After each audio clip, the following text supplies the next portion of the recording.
Hello and welcome to Chard Library's first virtual workshop. My name is Vicky Seaman and I'm a library officer at Chard Library. This is going to be a 4-part series where we look at reading bullet journaling. We're going to look at what kind of equipment you're going to need. We're going to look at why you want to do bullet journaling and what kind of spreads you can do. We're going to look at how I bullet journal and see if you can get any inspiration for that. And then fourthly, we're going to look at digital bullet journaling because there is always an alternative to analogue. So welcome and take a seat. So I hope you're seated comfortably. I'm Vicky the Voiceover. You're going to hear me a couple of times throughout as I correct myself from what I'm saying in the video. So you'll hear me interspersed with myself, so to speak. So a quick word here just before we get into the main graft of today's video.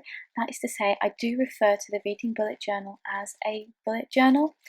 That's because a reading bullet journal and a bullet journal are basically the same thing, but the reading bullet journal is just more of a focus on reading compared to a bullet journal which has a more general focus, and perhaps I might get into that in a different video, but I thought I'd just make a word of warning here.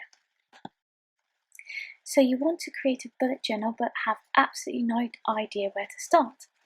Well, the good news is that you can start it immediately if you've got the very basic equipment at home. So let's see what myself has to say about the basic equipment. So all you really need to create a bullet journal or a reading bullet journal is a pen, a pencil. I've just got two different ones here, just an ordinary pencil and a mechanical pencil, a ruler and a rubber, because as Bob Ross says, we all have happy little mistakes and sometimes we do need to rub them out. So this is the very, very basic equipment you're going to need.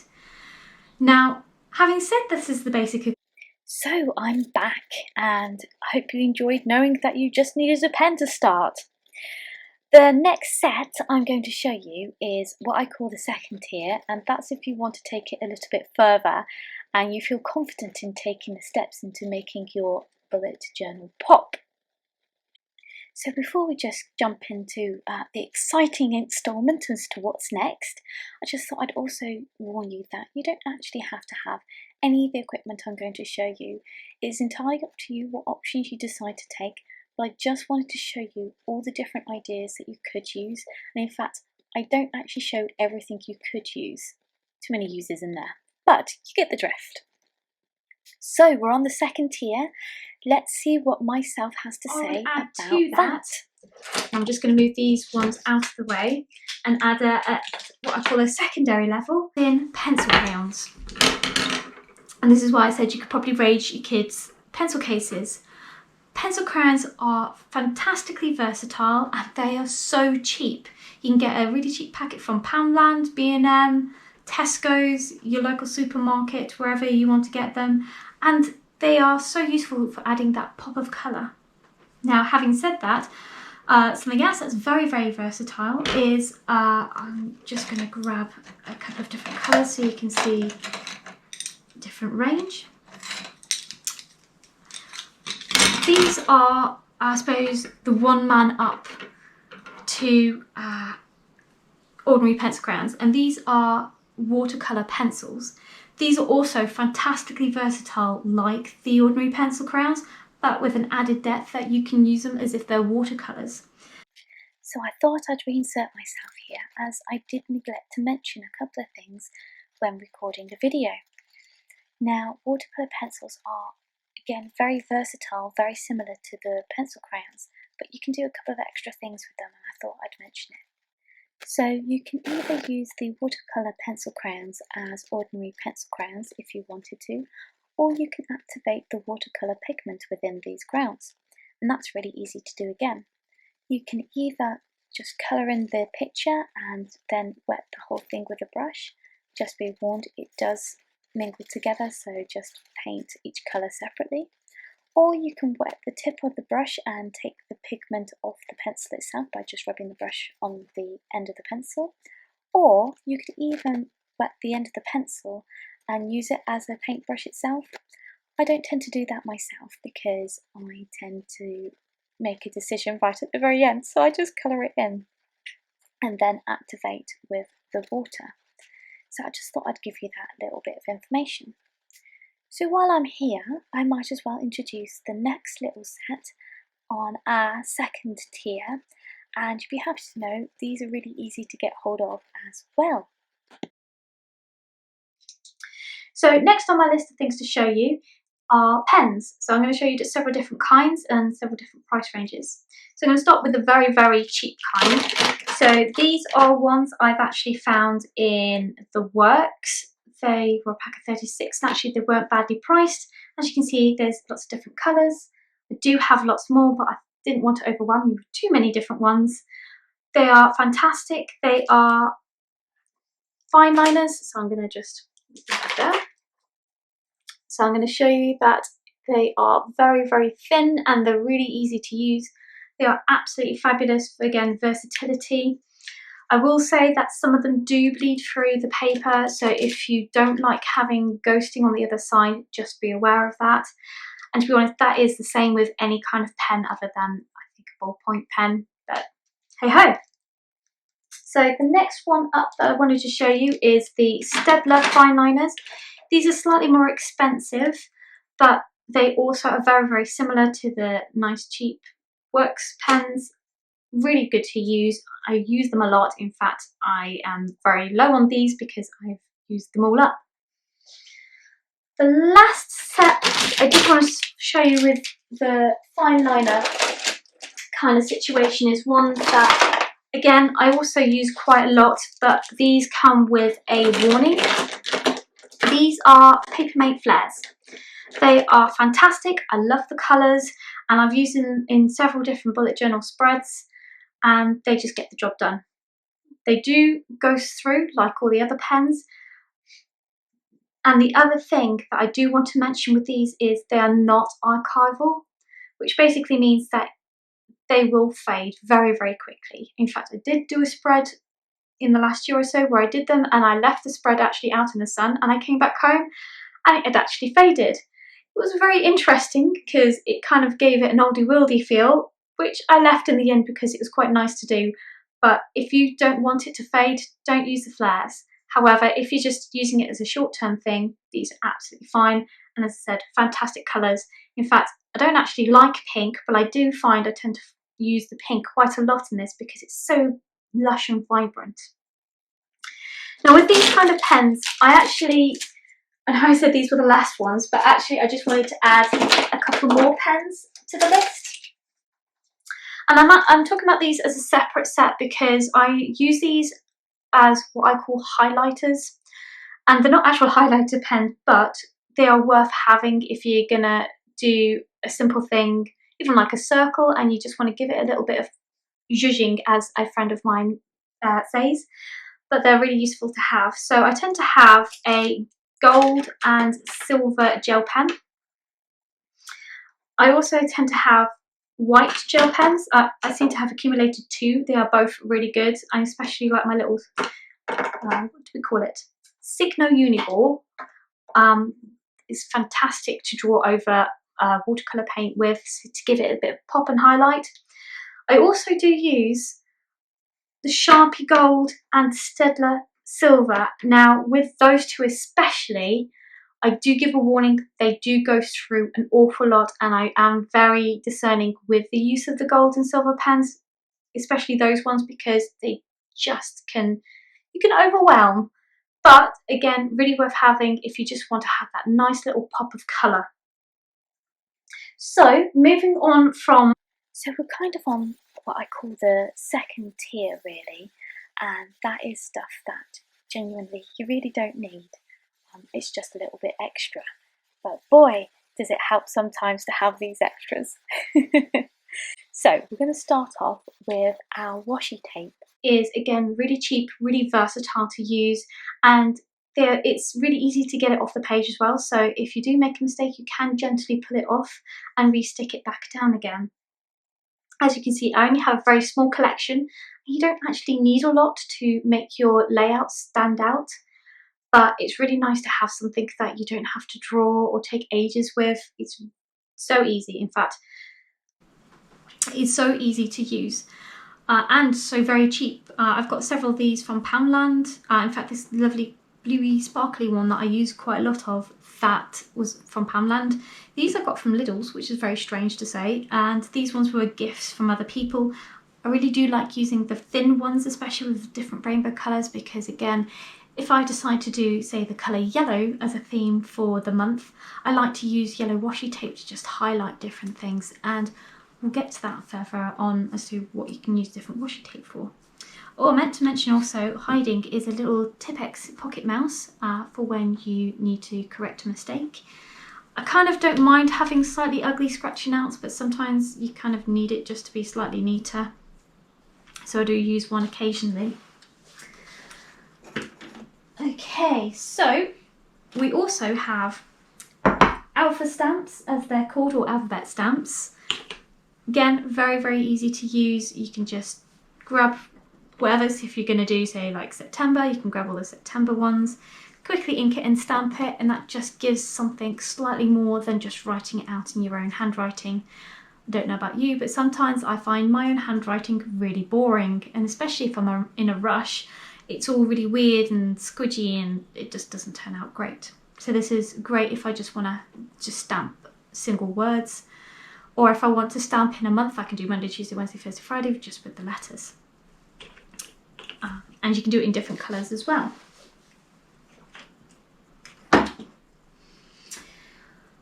Right, oh,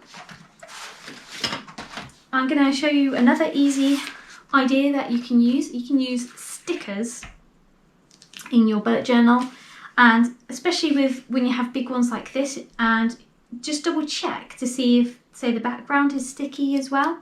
So not only do I have the stickers that are in the main thing, but I also have these little triangles which I can cut out and use as different decoration strips. If I just want to add in like a little pop of colour, these will stick down, so it's great. So next I want to show you something that's also easy to use, and that is stencils. You can get a variety of different stencils. I've just found this in one of the children's books I have at home. Admittedly, it is on dragons with knights and castles in it, but I have to say that doesn't bother me any because I like all of those. I actually haven't used these ones yet now that I've found them, but I possibly may do so in next month's bullet journal. So we'll just have to see if we can incorporate something like that in. There are like hundreds of different stencils, but if you are going to get one, I suggest one that is very versatile, so you could always get an alphabet type. Yes, it's me again. I totally forgot to mention that you could just use the alphabet stencils just like stamps, and they are actually way easier to transport than any kind of stamp. So it might be worth having a look around to see if you can find a really good set. Now, if you're a scrapbooker, you could actually try and use your bullet journal kind of like a scrapbooking page. I don't think I've done that very much, but I thought I'd just show you some different papers you can use. And again, it's really easy, just do a little bit of a torn situation, and you can just stick it in, and again, that's a really quick pop of colour. Now, my next item that I'm going to show you is definitely a tier 3 thing. It is my pride and joy, and that is my Winsor & Newton watercolour set. Now again, you don't actually have to have watercolours. In fact, if you hate warping of pages, please don't buy watercolours and use them in your bullet journal because it does warp the page. Having said that, I've actually really enjoyed using them. I've only actually used it in one spread so far, but I'm kind of excited to use it for this month. And the colours, woo, fantastic.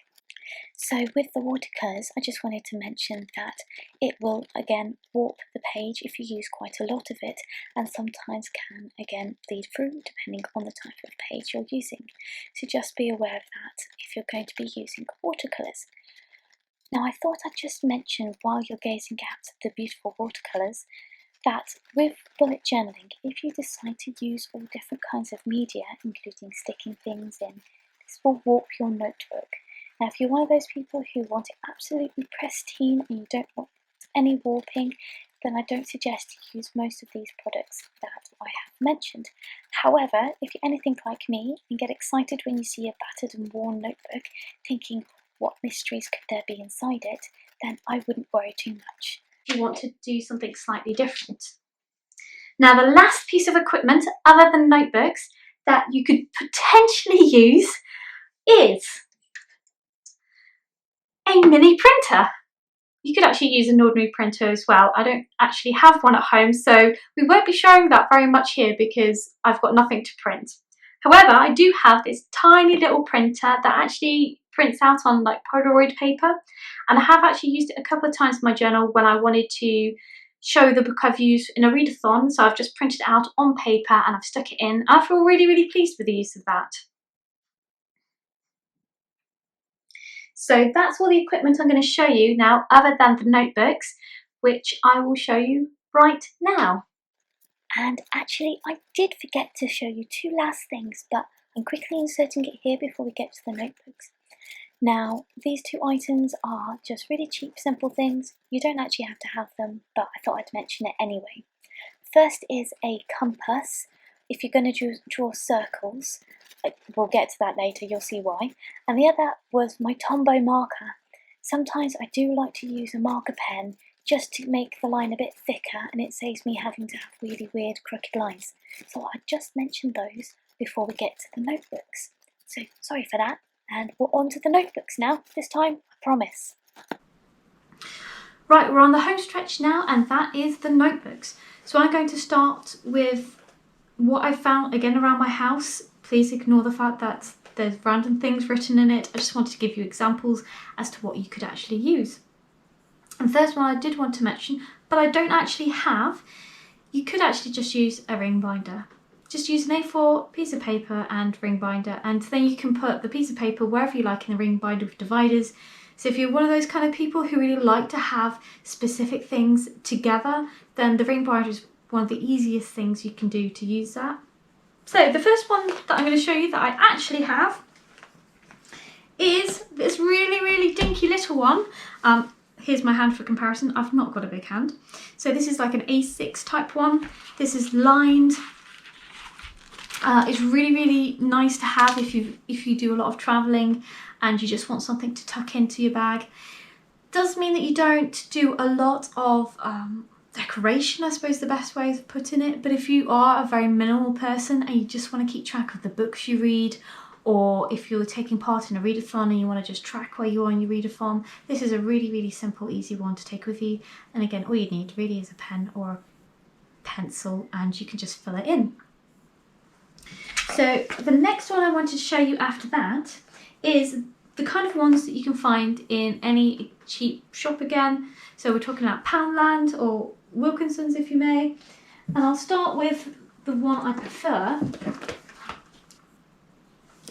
So I'm going to show you my next one, which is from Poundland. These are great versatile notebooks. This is an A5 size. It's great to have a hardback if you're traveling, because if you don't have a table, it makes it easier to lean on. If you have a softback one, it tends to be a bit flippy floppy, and then you've got to try and find somewhere to prop it up. So hardbacks are fantastic for that. This is a really nice one. It doesn't have any pages numbered, and it's pretty easy to do it yourself. As you can see, I actually started this notebook and have written in the pages. I did actually put at the end my little index. As you can tell, this is not, it's not a bullet journal type one, it's more like a food one. The pages aren't bad, just be aware that they're very thin, so anything, literally anything you're going to use is going to go through, warp or bleed. But saying that, actually they are pretty hardy, and if you're just starting out doing bullet journaling, these are excellent to have, because you're not going to worry that you're going to spoil this beautiful notebook that you have sitting there empty waiting for inspiration. You're more likely to just dive in if you've got a really cheap notebook and not worry about the fact that it's not perfect, because perfection is the problem that makes everybody stumble, especially if you want it to show to people and then you see all kinds of horrific mistakes. You're going to see mine very soon, so you can see all the different kind of mistakes that I've got. But actually, I'm really proud of that journal. I'm going to show you a slightly different type of notebook now. They actually, again, came from Poundland. So it's not that I'm saying I shop at Poundland a lot, but apparently I do. And these are spiral bound notebooks. So I'm showing you two different sizes. So we've got the A5 size here and we've got the A4 size here. If you are somebody who writes really big and you're not going to be taking the journal out and about everywhere, you might want to try something that is slightly larger, and it gives you more room to maneuver and decorate if you really want a lot of decoration in there. Or of course you could always have the A5 one. Very, very versatile. I do like the fact that these ones come with dividers. And again, if you are the kind of person that likes to have everything in its place, these are actually fab for that. And just a top tip, if you do get one, you can actually gently snip a little edge and you can actually turn it into a movable divider. So if you think you're going to have a lot of one section but only a small one of another, you could actually move the divider and make it easier to keep track of where everything is. The paper is very, very similar to the hardbound one I just showed you. So again, anything you're going to do, it will warp, bleed, or whatever. The other downside to this is if you are left-handed like I am, it's very difficult when you're on this side sometimes and your hands get in the way, but I think that's the same if you're right-handed and you're doing it the other side. So that's the spiral bound. Next up we have a cheap soft back option. If you're one of those who just like having a soft back, having it nice and flexible, this is the kind of one to go for. Hello, it's me again, and I was just trying to say in the video, but I think I kept repeating it, was that it is a slightly larger size than A5, but sometimes you might want a larger size. It's also nicely lined, and for some reason I couldn't say lined, but here we go, lined. So while we're here talking about lines on paper, I thought I might mention the fact that if you do get a notebook and it is plain paper, just be aware it does make it a little bit more difficult to create some of the spreads that we're going to talk about in further videos. I tend to use something called dot grid, which is absolutely wonderful. It kind of looks like you're writing on plain paper, but it's all dotted so you can actually draw a straight line if you don't have a ruler. Anyway, I'll let you go back to the notebooks. Have a notebook, have ruled or dotted paper. So we're almost at the end of all the different notebooks I want to show you. I've got two more. So I wanted to show you this one. I really like using this kind of one. This is what they call a travel notebook type one, where you've got lots of little notebooks in instead, as you can see. So again, if you are the person who likes everything in its place, you could have a little notebook per section. So like you have, you want a yearly spreads in one, you can have yearly spreads in one, or monthlies in another, or all your collections in another notebook. And once you fill that notebook out, you can pull it out. Just show you an example. Pull it out, and as these are string type things, you can just slide a new notebook in. I will say that I actually have been using this with the Poundland hardback notebook. As you can see, I'm missing one. And actually, I really like using that because it's a really easy way of having a really nice colour and a really nice decoration without making any effort to colour it or try and make it something less than boring, because a lot of the ones I've shown you look really boring. However, it gives you again the opportunity to make it into your own. So I'm going to show you my last one now. This happens to be my own personal bullet journal. This is the one I tend to use all the time. This is also one of the most popular notebooks to use if in the bullet journaling community. I have been part of that community for quite a while, and this is the one I tend to find gets recommended a lot. There are so many others on the horizon now that it's worth having a look at those ones as well.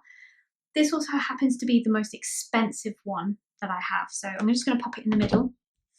I'm afraid it does have a boring plain cover at the moment, but I tend to really like having just plain journals on the outside, and then it's the excitement of what's in the inside.